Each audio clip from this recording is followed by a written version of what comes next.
Before we jump into today's episode, I'd like to quickly invite you to a free resource that brings together CEOs and senior business leaders to discuss strategic planning, execution, and business performance. I'm hosting a free live webinar where we dive deeper into the practical side of strategy development, execution, and leadership. They're not presentations as much as conversations with plenty of opportunity to ask questions and share experiences with other CEOs and senior leadership teams just like you. If you'd like an invitation to the next session, simply click the first link in the description below and my team will send you an invite. Now, on with the podcast. I'm John Downs, and the Critical Few Actions to Improve Your Business podcast is the show for founders, CEOs, and business owners who want to cut through the noise, focus on what matters most, and build a better performing business by identifying and acting on the critical few actions that will really move the needle. Today I'm speaking with Richard Seymour, CEO and founder of Mount Zero Olives, one of Australia's best-known olive and olive oil brands. This is not just a story about olives and olive oil or Australian produce. It's a story about a question many founders eventually face. Is this still just a good product, or are we building a stronger business around it? Mount Zero began with a farm and a strong sense of place. But over time, Richard and the team had to build something much broader. A food brand, a manufacturing and distribution capability, trusted relationships with chefs, retailers and growers, and the commercial discipline to protect margin, cash flow and quality. In this conversation, we talk about moving beyond the farm gate, using values as decision filters, the brand value that became visible during COVID, and what had to change when Richard realised he was becoming the bottleneck. It's a practical case study for any founder who knows the product is good but wants a business behind it to become stronger, more focused, and more valuable. Richard, welcome. Thanks very much, John. It's an honour to be on your podcast. Oh, thank you. So, Richard, give us the short version of Mount Zero today. What does the business do? Who does it serve? And how would you describe it now? Oh, short version, that's always a little bit tricky, but essentially Mount Zero, it's an Australian fruit producer. We started out as a farm and olive grove. And for the last 30 years, our customer base has been a mix of independent retail and great restaurants, chefs. And it continues to this day to be that mix. The only addition in the last, pretty much since COVID, has been the business to consumer side that we've targeted a lot. And so consumers are coming to us for their retailing, not at the same time as going to our retail network. And so who do you see as your most important customers or customer groups? Look, I mean, the chefs and the restaurants inform what we do. They're a benchmark for our quality. If we start to get feedback that we're not cutting it in the top restaurants in town when we're clearly doing something wrong, the retailers inform us from that we're on target in terms of price, on target in terms of our branding, and they are deliberately so the independent sector. Not so much the big two or the big three as they are now. And then finally, the end consumer could be anyone, but essentially it's a discerning home cook who loves quality ingredients, ideally has a passion for local ingredients and potentially health conscious and supporting, Australian produce. Fantastic. And what are the main parts of the business today? So we started out as quite a small 200-acre olive grove. We no longer have that olive grove. We've got a factory and warehouse in Sunshine West where we do all the packing of our produce. We do the fermentation of our olives. So we've got a literally 150-tonne capacity here on site to ferment table olives. And we've got storage for about 50,000 litres of olive oil that we're constantly bringing more in and packing down for ourselves. And we're starting to do a little bit of contract packing for others as well. And then we have our own vans and trucks doing certainly most of our Victorian deliveries and then sending off on pallets for interstate distributors. Yeah, wow. So take us back to the beginning. How did you and your family first become involved with Mount Zero? Yeah, I was thinking about this, and in some respects, there's a common theme running through it, and you're not going to like it, John. It's almost adversity sort of driven, and so and responding to that. So It was the early 90s. My father had been a public servant for most of his life, and he was made redundant in pretty much the only recession in my living memory. And, spent 12 months renovating a house and looking around at what to do, and then fell in love with this abandoned olive grove in the Grampians. And that was actually a return to some of his childhood. He grew up on an apple orchard on the Mornington Peninsula.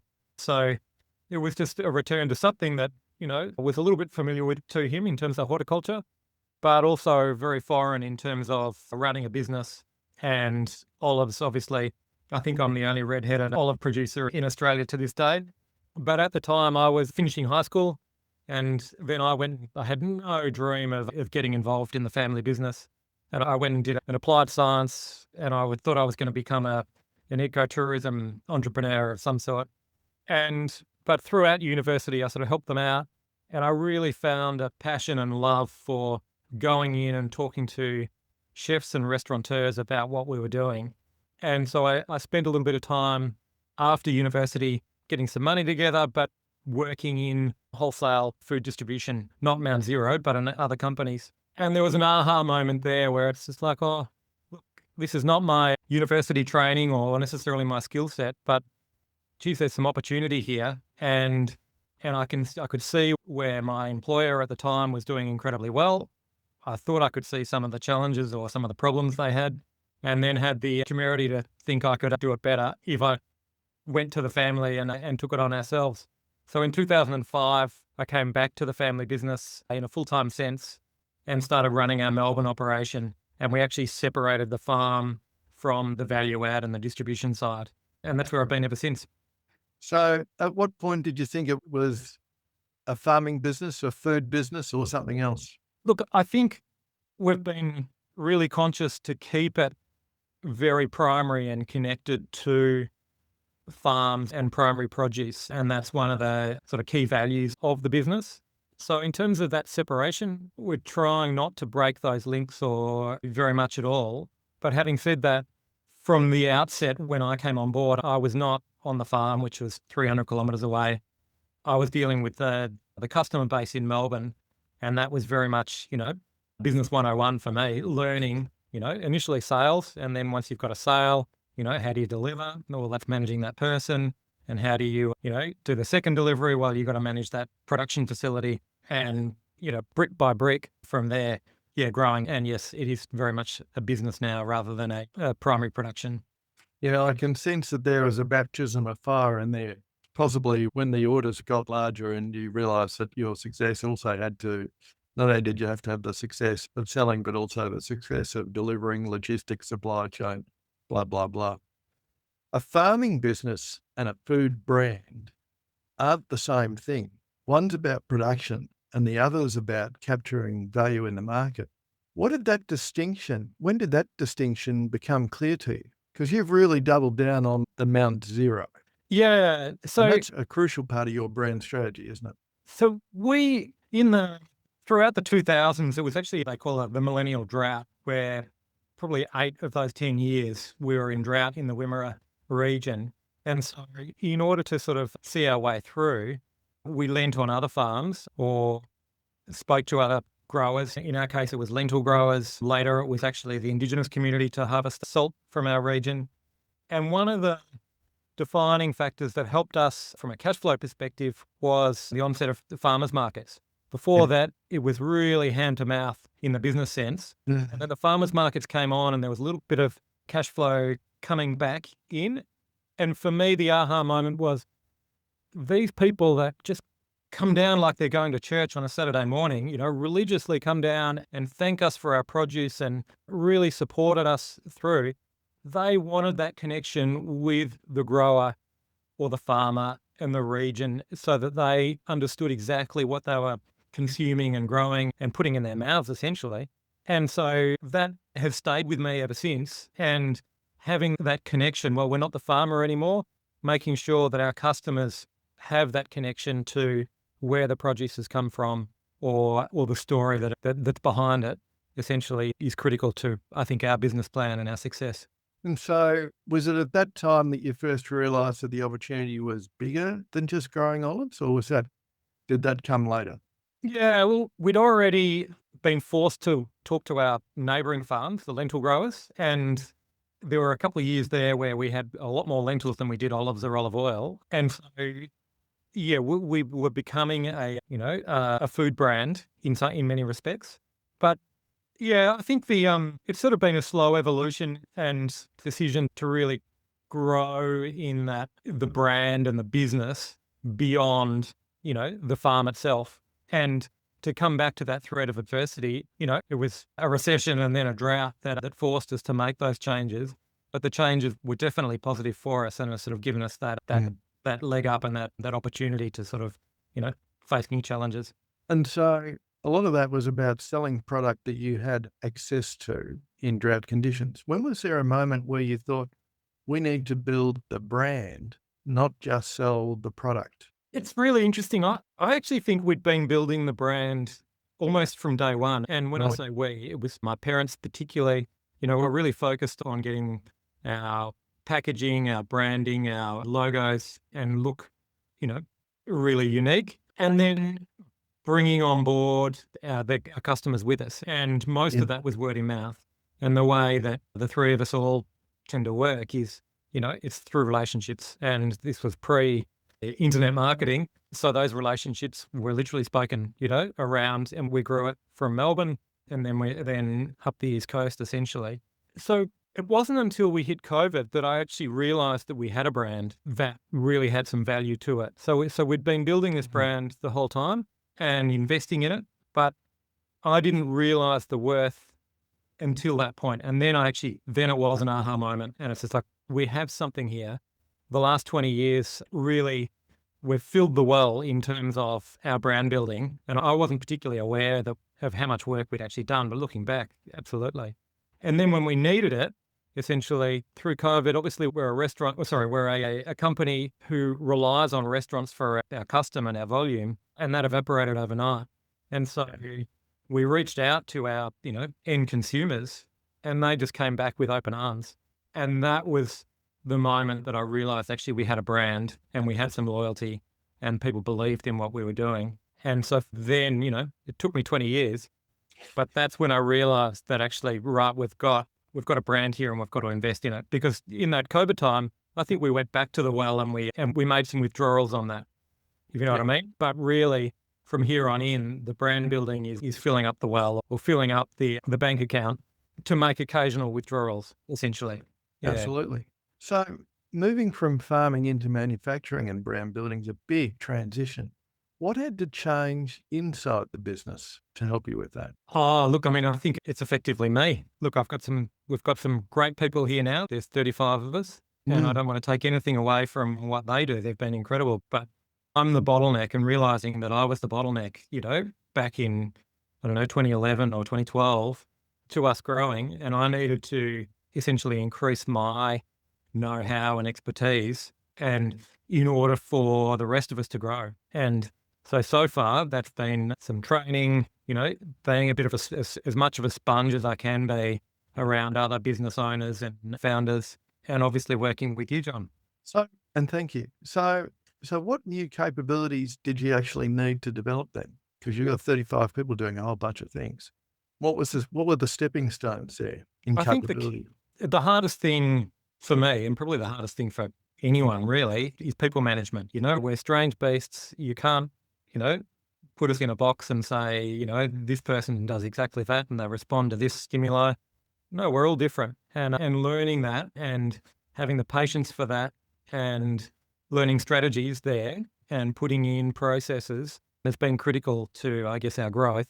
And then secondly, it's the business acumen that, you think you might be intuitive at the start, and then you soon learn that, I remember Donald Rumsfeld's comment that was everyone sort of poo-pooed, but then later on, the known knowns and known unknowns and management speak that I, thought was absolute rubbish. Now I've got a bit of respect for it. And there are lots of unknowns that I, am beginning to know about and I want to know more. So, and that's the critical thing for me to be able to, get out from being the bottleneck and get on to being hopefully the multiplier in the business.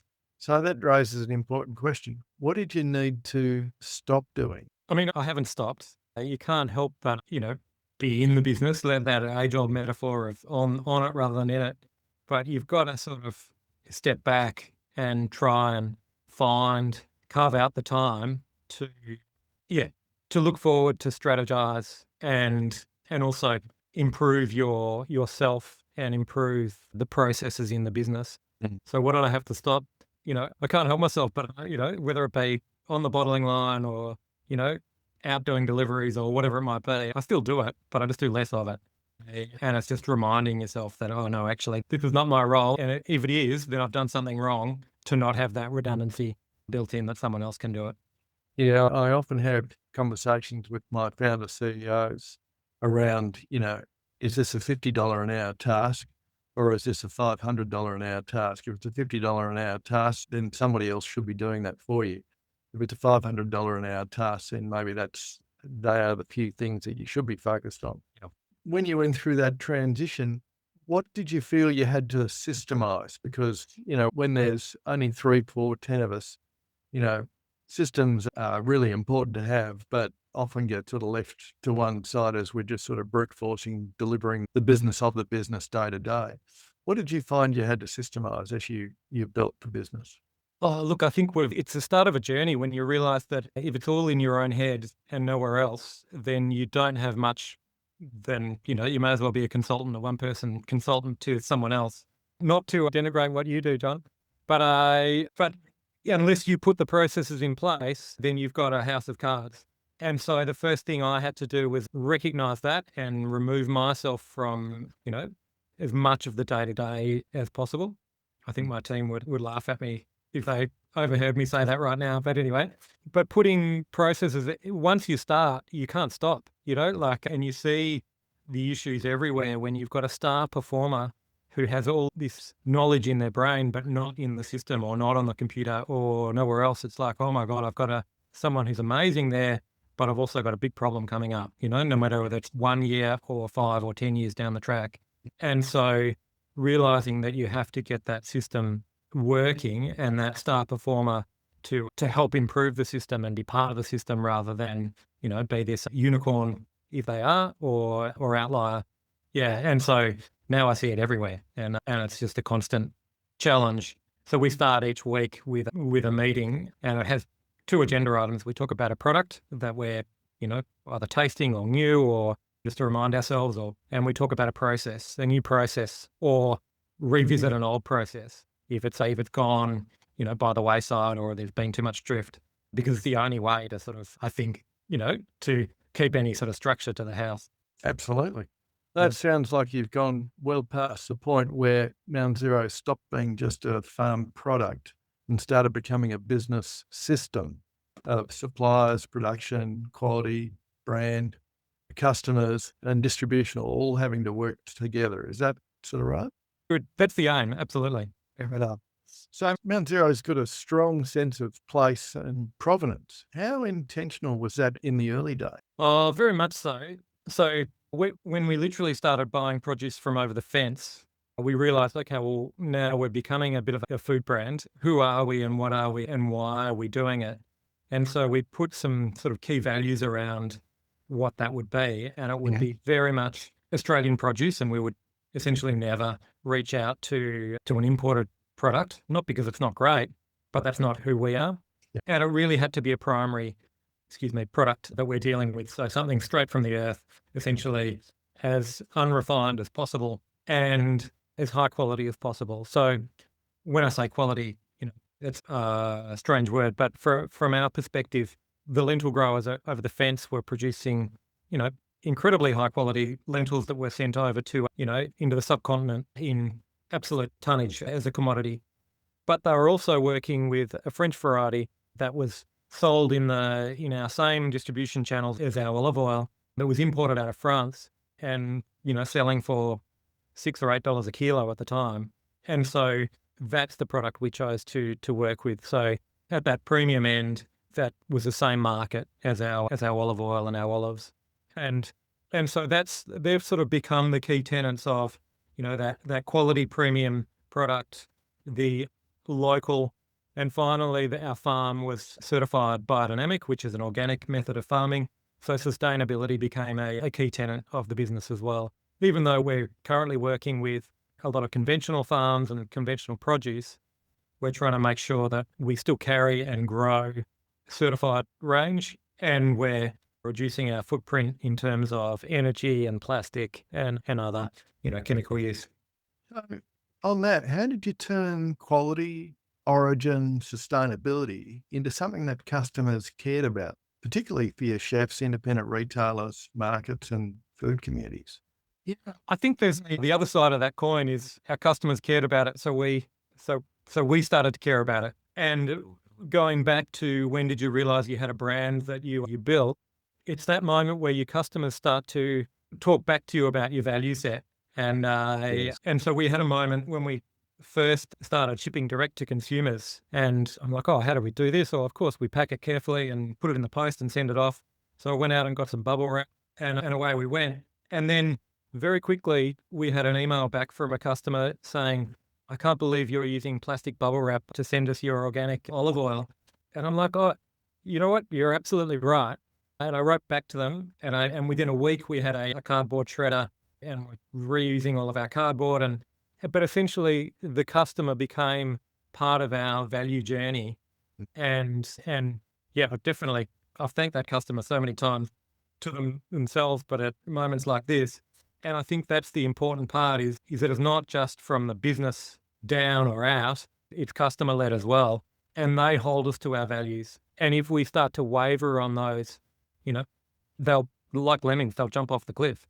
And thankfully, this person let us know, and we course corrected, and away we go. That sounds like quite an amazing lesson about trust.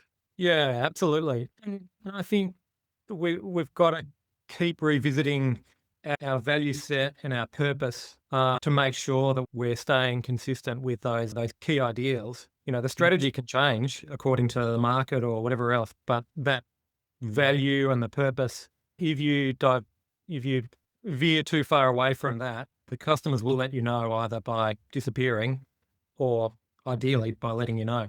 But yeah.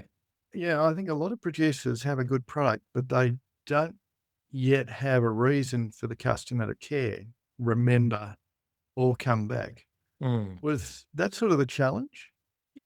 I think probably through the course of the conversation, maybe I'm starting to realize some of the things that we've done that might have given us a really closer connection with our customers. And one of them was recognizing that we didn't have a commodity. We had this 200-acre grove that we needed every cent of return from in order to make it work. And so therefore we needed that connection with the end consumer. And so that almost informed the rest of the journey where we've hung on to that connection as tightly as we can. No. Even though we now at our scale, we can, ship pallets around the country and be quite removed, we choose not to be. And I think it's because of those early days where the customer was so critical and right down to the single user or the single restaurant or single retailer. And yeah, we still keep them, really strongly in mind. Yeah, I still have fond memories of you coming into our second CEO masterclass session with a box of individual serve olives in plastic resealable packaging and said, well, I'm testing out a new product idea. You guys can be the crash test dummies. What do you think? Yeah. There was a moment that I still remember fondly. Never waste an opportunity. No. So thinking about manufacturing range and quality, once you moved into table olives, olive oils, and pantry products, how did your thinking about quality change? I mean, I think just thinking about olives and olive oil for a second, in Europe, they're producing at, a scale beyond anything, we can conceive. In southern Spain, Andalusia, you can drive for hundreds of kilometers and not see a single other tree other than an olive tree. And so to get into this game here, you've got to be really clear about, okay, well, how do we differentiate ourselves from that? And so the quality had to be paramount because there's no way we can compete on price in some respects. But when we compare olives with olives or apples with apples, yeah, maybe we can when we really aim to be at the top of the tree. And that's where I started in saying the chefs keep us on track and inform us. And we've chosen deliberately to be an Australian brand, Australian produce. But that doesn't mean we're not informed by some great produce, internationally. The Europeans produce incredible olives and olive oil, and we're constantly tasting and trying and benchmarking ourselves against them in order to improve. So how do we increase our quality? I guess, knowing that we're definitely not number one and, training like we're number 2 or 3. Yeah. And so what has to be controlled tightly and where can you be more flexible? I guess we've bootstrapped it up in many respects. So we've tried to cash flow the growth of our business from the start and to this day. And so the other strange thing that would be probably anathema to a lot of other business plans is that we have been vertically integrated from the start. We're doing our own deliveries, we're running our own packing lines, our own warehouse. There's no such thing as 3PL with what we do. And so that's a really expensive and resource heavy thing to do. And, maybe if you and I were, strategizing 20 years ago, you may well have suggested otherwise, and you're probably right. But having done it, we've bought, secondhand lines and had that sort of semi-manual, semi-automatic sort of system to what we do. And it's allowed us to sort of go on that, our growth has matched the trajectory of, I guess, our growth in the marketplace has been matched by the growth in our production ability and facility, and similarly in our human resources side of things. We haven't taken the, some amazing hockey stick trajectory, but we haven't taken a back step at the same time. So this constant improvement, and now for the first time in a long time, we're investing in brand new equipment, which is, a whole nother journey. But I think the whole team appreciates it, when we get it in. And at the same time, we know, the price the people are willing to pay for this, 10 years ago hasn't changed necessarily, but we've upped our skill set and our output and our productivity. And we've passed a lot of that on to the consumer, but we haven't let our margins, narrow too much whilst we've driven this productivity sort of gains. Yeah, well, that's absolutely essential. And the simple reality is, Richard, that, when I look around the businesses that are heading on their way to 50 million, in their early years, virtually all of them were buying equipment and capability on the secondhand market and doing that as carefully as they could. And, when you're dealing with stainless steel, and there's lots of it around so many of my clients, including yours, the good thing about it is it doesn't deteriorate too much. So there's a lot of high quality stainless steel stuff out there that'll be functional in 40 years' time. Absolutely. So how do you decide whether a new product belongs under the Mount Zero brand? It's a really tough one because I love creating and coming up with new ideas and bits and pieces. So for instance, That's the challenge of just about every CEO founder that I've come across. They've got more ideas than they can execute in a lifetime. So yeah. And so the aim is to, put as much as we can under the Mount Zero brand, and that's 90% of it. We've got some basket fillers that we sell online of other brands and businesses, but that's purely with kind of a hangover from COVID, where we reached out to customers that were taking our oil or using our salt in their product, and it sits on our website. But essentially everything we do, carries the brand. And how do we select that? We'll try and limit it. We've got way too many products, and I know that. But essentially the best test kitchens are the restaurants that we supply. And if it holds up there, we know it's something we can potentially roll out into the retail environment. And we'll often test that now in the last 6 or so years that we've got a really good e-commerce platform going. We'll test that online. And if we get some good results there, then we'll try and roll it out through the retail network. But as important as MPD is, it's the other side of the culling, the duds. And thankfully, I've got a production manager who puts up a slide every week of the slobs, the slow moving, obsolete. yeah. And essentially he does it in order to sort of give the sales team a bit of a what for. But at the same time, that helps inform what's got to come off over time as well, or be refined. Yeah, no, it's an essential thing. Otherwise, you end up with a basket just brimming with stuff that down the bottom, most of it's not selling. Yes. So thinking about partnerships, Mount Zero now works with growers and product partners way beyond the original farm. How did that change the business model? Yeah, look, I think expanding the horizons and talking to others and other businesses and farmers is really almost a coming of age moment where where suddenly you're not in the family fold and you're getting feedback and you're being, for the most part, in a really positive way, you're pulling together for a common goal, whether it be a customer supplier relationship or a true collab. And there's some great crossover intellectually as well, because, as a small business owner, you've got yourself and your team and your family to bounce things off. And then suddenly when you start talking with growers and suppliers and collaborators, there's a multiplier effect possible there as well. And that's been certainly the last, 5 to 10 years been a really important factor for us. And we've actually started a collab with our main olive grower in our fermentation side. And what we've been able to achieve there is sort of that realization I couldn't have done that alone, and I wouldn't have thought to do it that way.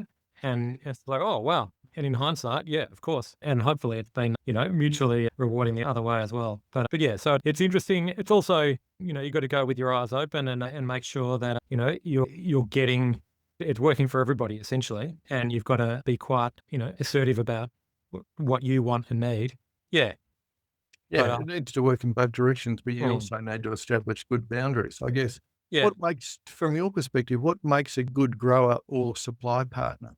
I think empathy with what we're trying to achieve, and I have empathy with the grower, and I think coming back to that farmers market, the customers that came to us with empathy for what we were doing, and whether it be drought or the primary produce or cash flow issues or whatever, they understood it, and really invested in our business and our brand and supported us through it. And I think the same goes with growers and Mount Zero as a customer. The more we understand each other, the more we can support each other to, I think, really grow in the right direction. And I think so. Yeah, empathy and great communication. Yes. Yeah. And being cognizant of of helping each other benefit from the partnership, Yeah. I think is also an essential part, because if it's all about the only thing is what's in it for me, as opposed to what's in it for we, Yeah. then really you're just a contractor with a capital K. And that's not necessarily a mutually beneficial, as you mentioned before, arrangement. Question around climate. Has climate or seasonality changed much about the way you think about risk? Absolutely. There are two things there. So horticulture in Australia is absolutely linked to rainfall and water availability, and will drive essentially the supply and therefore the price of our produce, whether it be olives, olive oil, or anything else we sell. But they're the two main ones. And internationally, we saw that in the 2023-24 seasons, where Spain had two of the worst seasons they've ever had. They were about 30% down for 2 years running. And little old Mount Zero, who thought we weren't a commodity and would never be affected by commodity prices, suddenly prices were peaking everywhere. Our product was selling incredibly well, and I thought, oh, woohoo, this is fantastic. But the problem is, or has shown, that these sort of peaks and troughs in the market are really problematic, because so what happened with us, where we supply restaurants, is good 50% of our business. And so a lot of those restaurants bought as much olive oil as they could through that period, but at the same time they were substituting, canola oil and seed oils where they could as well. Jeez. And that hasn't come back, so the prices may have settled and come down, but there's a habit that's changed there, and the consumption. And it probably happened in the retail sense as well. People jumped off the bus, the olive oil bus. So while the industry might have been patting itself on the back here, saying, oh, isn't this wonderful? And it was for a little while there. I think it affected the whole pie that we share. And so getting back to climate and climate change, I think it's a huge challenge for us to navigate. It's not a challenge to overcome, it's just a challenge to navigate. And it'd be really interesting in the next few years. Yeah. Well, particularly if we look at the long range forecast for the next 5 years, which look quite tumultuous. I guess that sounds like a classic scaling issue that many founders and CEOs need to address. And that is that as the business grows, the founder really has to protect the things that make the business valuable in the first place. So thinking about the hard commercial realities, a lot of founders love the product, but the business has to make money. What did you have to learn about margins, channels, and scale? It was actually almost the good times that got me reflecting on it more than the hard times. For so long, it was, pushing the team and just wringing that oily rag, And then when we had a couple of years where it was slightly better, it's just like, the stress, and we're only talking, a slight amount. The stress levels were down.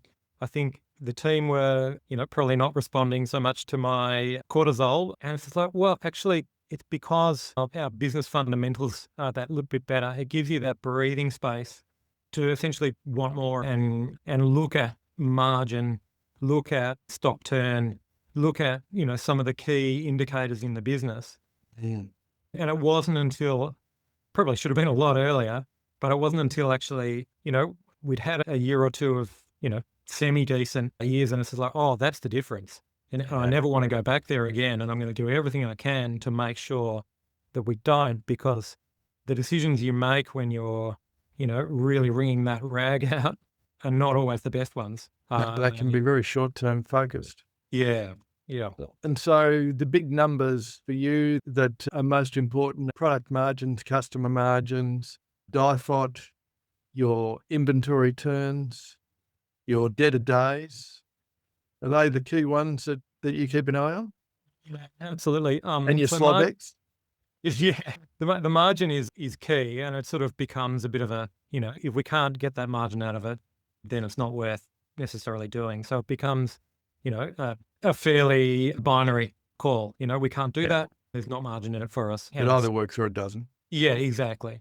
And then the debtor days is a critical one as well, particularly because we're growing. Cash flow is a constant challenge, and keeping an eye on those. And if we have thankfully we've got a great team here, but if we have a bookkeeper that's away for a couple of weeks, or, someone who's not as good as the last one, or it might be 3 months later that you go, what's happened to our cash flow? And you actually realize it started 3 months ago, and there's a real hill to climb to get out of it. So that's one that, we look pretty closely at. Well, absolutely. And particularly if you've got a product that might be fermenting for more than 12 months that you're paying for in advance, it's a long cash flow burn between when it comes through the door to the time that it goes back out the door. Absolutely. You're building up quite a bank there. Which channels have been the hardest to make work from that perspective, from a cash flow perspective? In terms of distribution and sales channels? Yeah. The obvious one that has transformed our business from a cash flow perspective in a positive way is the direct-to-consumer side. So, that's the positive. The challenging one, I think, like restaurants, I don't want to talk them down because they're the bread and butter of what we do. But my God, that's a tough space to be in. I think per capita, we've got more restaurants than almost anywhere else in the world. And so it's a very competitive space, and it's no surprise that any time the economy either stagnates or gets a cold, that we have restaurants struggling to pay their bills. So that's a constant challenge, and it's something we've got to keep on top of, and have learned to be a little bit more hard-nosed about.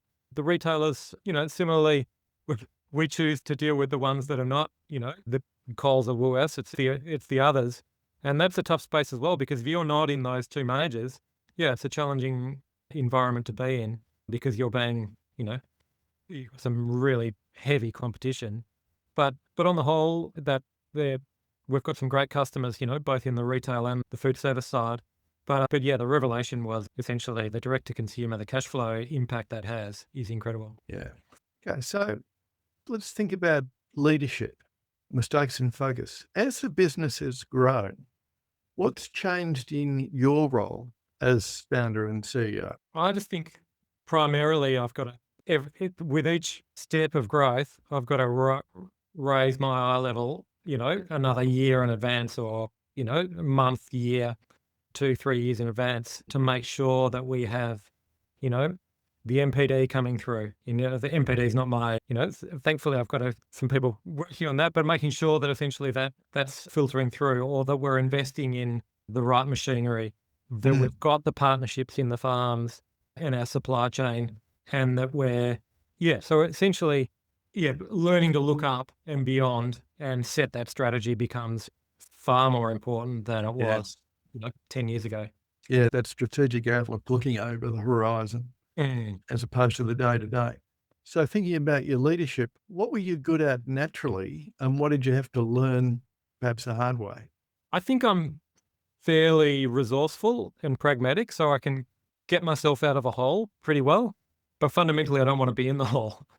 And that's what I had to learn is, so the business acumen, has come through mistakes, and more recently has come through as much investment in time and training that I can get through, as I mentioned, through you, John, and through others. Any opportunity that comes up, I'll put my hand up for short course or training or anything. So, whereas, and then the rest of it is not wanting to fall back in that hole, and so it's been learning some of the key metrics, of debtor days, margin, net margin, and, looking at what our overheads are and reporting on that and talking to the team about it as well and bringing the team on board, because it's all very well knowing myself or having an idea myself, but unless people actually see it, and then that builds some ownership and empathy within the business that, hey, this isn't right, or this is right, we've got to chase that. And people, and sort of, bringing everyone else in the business along on that journey, whether it be a positive one or the awareness of the negative side as well. It's really interesting, Richard, because so many CEOs and founders in their early years, particularly I see it a lot in the under 10 million turnover range, they're fearful of sharing their numbers fully with their staff because, when things are tough, they think, they're going to worry and they might leave, or they're going to worry for their jobs, or they're going to worry about worrying. But what that does is puts all the pressure on the founder or the CEO, and it doesn't actually empower the team to help work their way through it. Have you experienced that in your own environment? Yeah, absolutely. Part of your learning? Absolutely. So probably going back 6 or 8 years now, we share those metrics. Literally, it's actually one of the best things we do in the business. We're a food business, and the first Monday of the month, one of the team will cook for everybody. And there are those that don't want to do it, and that's fine. But most of us are passionate cooks. And so we'll cook for the team. And following that, we'll share some KPIs in the business. And so we'll share our turnover, we'll share our gross profit, and we'll share the labor cost in relation to that as a percentage. And based on those metrics, and we share our values, and we champion someone who might have someone who might have really lived those values in that month. And then based on that, we'll pay, a fairly small but a not insignificant sort of bonus to, everyone. And it's a flat, whether you're a senior or sweeping the floor, it's a flat sort of amount. Yeah. And it's sort of based on, we met this, we did really well this month, or we didn't meet it, and here's why. And some of those things people can't necessarily impact, the people in production can't impact immediately the sales, pull through. But when we do meet those common goals, then we can celebrate it together. And I think sharing that also, means people stay for the course, and through the good and the bad. Definitely. So what do you now understand about leadership that you didn't understand 15 years ago? I think it's as much about listening and questioning, or it's probably more about that than it is directing, So I was, and probably still am, the type that would you try and lead by example, and in some respects just roll up my sleeves and push someone out of the way, and that's not going to that's going to be pretty limiting. And so learning to stand back and listen and question, and it's a journey because I'm not necessarily natively good at that. None But of us are perfect. but yeah, it's better than pushing people out of the way or being directive. Yeah, certainly one of the sayings that I share with, possibly to their annoyance when it gets repeated, is she who asks the best questions leads. And, if you can ask a really helpful question, a really open question that helps somebody actually unpack the challenge themselves so that they can come up with their own answer and problem solve themselves, they're far more likely to learn from the experience and then also implement the outcome as part of that process. So it's not about manipulation, it's about practical learning experience for, why do you think that our inventory turns have dropped back from 12 times a year to 6 times a year? What do you think the factors are? When they're having that thought about the process, it really transforms the way they think for themselves, and you're actually empowering them to be a problem solver as opposed to you having to push them out of the way and show them how to do it. Again, yeah. So this is one of those important founder lessons where the question is not, is this a good idea, but is this the right idea for this business at this time? So where's Mount Zero heading from here? So Mount Zero has had this micro focus on the local, our local customers here in Victoria and Melbourne in particular, our suppliers, all within about a 300-kilometre radius. The supply side probably won't change. Olive growing in Victoria is, I think, in terms of Australia, definitely the best place to be. But customer side, we've got some opportunities to make Sydney and Brisbane and, Adelaide and Perth similar marketplaces for us. And that won't necessarily be an easy road because, Sydney, obviously the number one market, obviously the probably, definitely the most competitive market at the same time. Mm. But I think if we stay true to the values and the products and the customer service that we've put around our range here, we can take on those markets and they'll see the value that we create. And I think in terms of the produce, the side, the total olives is what we're investing quite heavily in. One, because it's a great opportunity, but it's also really hard to do. And so we've been at it for quite a while. We know how hard it is. There's a big cash flow challenge, as I think you mentioned earlier. When you put an olive into brine, it's a 9-month journey before you can essentially take it out and put it in something and sell it. So to get to any sort of scale is really challenging for anyone, big or small. So I feel like we've got a pretty good head start. We've been at it for a lot longer than most of our local competitors. And so, I see that as being, the product that'll take us into, the Sydney and Brisbane and will differentiate us going forward. And then the investment that we put behind that, whether it be in branding and product development, but effectively doubling down on the fact that we're an olive business more than we maybe once were an olive, salt, lentil, and regional wimmera business. Yeah, no, I can see where you're going there. And what do you see as being the biggest constraints on that? I think most of it is internal. I think the ability to lead and curate a great team. I think the market is going to be there. Obviously, we want the market to be booming, but even in quiet times, the market is there. It's on us to have a great team that's being productive, creative, and assertive in the sales space. And that's what I'm focused on. Good.